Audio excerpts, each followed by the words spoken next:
বন্ধুরা, তোমরা সবাই কেমন আছো? আশা করি সবাই খুব ভালো আছো। তো আমরাও খুব ভালো আছি। আজকে যেহেতু মকর সংক্রান্তি, সেই মকর সংক্রান্তি স্পেশালে দেখো আজকে আমাদের রাত্রের জন্য ডিনার বানানো হচ্ছে দেশি মোরগের ঝোল। তো একটু মাঝপথ থেকে দেখালাম, কারণ একটু ক্যামেরাটা অন করতে লেট হয়ে গেছিলো। তো এখানে দেখো একদম বড় লোহাই কড়াই নেওয়া হয়েছে, তার মধ্যে পর্যাপ্ত পরিমাণে সর্ষের তেল দিয়ে গোটা গরম মশলা, তেজপাতা, শুকনো লঙ্কা প্রথমে ফোড়ন দেওয়া হয়েছে।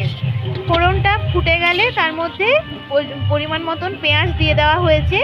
পেঁয়াজটা হাফ ভাজা হওয়ার পর আমরা কিন্তু দেশি মোরগের মাংসটা পুরোটাই কিন্তু দিয়ে দিয়েছি। প্রথমে আমার মাংসটা ভেজে নিচ্ছি, এরপর আমরা একে একে মাংসের মধ্যে সমস্ত মশলাগুলো যোগ করব। বুঝতেই পারছো যেহেতু মকর সংক্রান্তি, সেই জন্য সামনেই বক্স বাজছে, তো তাই একটু হয়তো সাউন্ডের সমস্যা হতে পারে, তোমরা একটু অ্যাডজাস্ট করে নেবে। তো এখন দেখো মাংসটা ভাজা হচ্ছে, এরপর আমরা একে একে সমস্ত মশলাগুলো দিতে থাকবো। বন্ধুরা দেখো, যেহেতু আমাদের মাংসটা অনেক বেশি পরিমাণে আছে, তাই আদা রসুনের পেস্টটাও কিন্তু বেশি পরিমাণে ব্যবহার করা হচ্ছে। তো এখন আদা রসুনের পেস্টটা দিয়ে দেওয়া হলো। এরপর আদা রসুনের পেস্টটাও মাংসের সাথে ভালোভাবে ভেজে নেওয়া হবে যতক্ষণ না কাঁচা গন্ধটা চলে যায়।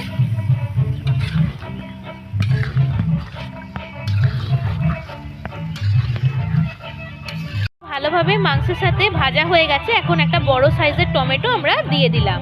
তো টমেটোটাও এখন ভালোভাবে মাংস আর অন্যান্য মশলার সাথে ভালোভাবে ভেজে নেওয়া হবে। তারপর আমরা একে একে গুঁড়ো মশলাগুলো দেব। তো বন্ধুরা দেখো, এবার আমরা একে একে সমস্ত গুঁড়ো মশলাগুলো দিয়ে দিচ্ছি। তো প্রথমে হলুদ গুঁড়ো দিয়ে দেওয়া হলো,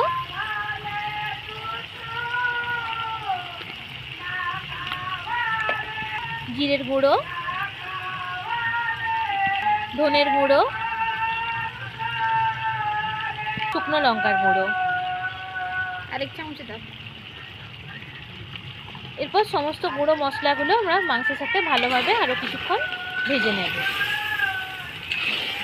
দেখো আমাদের মাংসটা কিন্তু কষানো হয়ে গেছে, তেল ছেড়ে দিয়েছে। এখন আমরা জল দিয়ে দিলাম। তো বন্ধুরা দেখো, পরিমাণ মতন জল দিয়ে দেওয়া হলো। এখন মাংসটা ভালোভাবে সেদ্ধ হোক, তারপর তোমাদের দেখাচ্ছি। তো বন্ধুরা দেখো, আমাদের কিন্তু মোরগের ঝোল একদম রেডি হয়ে গেছে। এখন আমরা নামিয়ে নেব।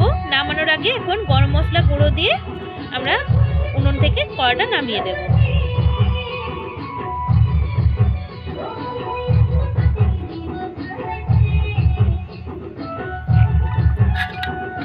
তো দেখো আজকে আমাদের কিভাবে মোরগের ঝোল কিভাবে রান্না করা হলো তোমাদের সাথে সবটাই শেয়ার করা হয়েছে।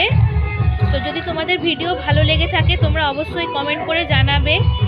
এরকম আরও নিত্য নতুন ইউনিক রেসিপি জানতে অবশ্যই সেটাও কমেন্ট করবে। সবার আগে তোমরা চ্যানেলটাকে ফলো করবে, শেয়ার করবে এবং ভিডিওগুলোতে লাইক দেবে। ধন্যবাদ।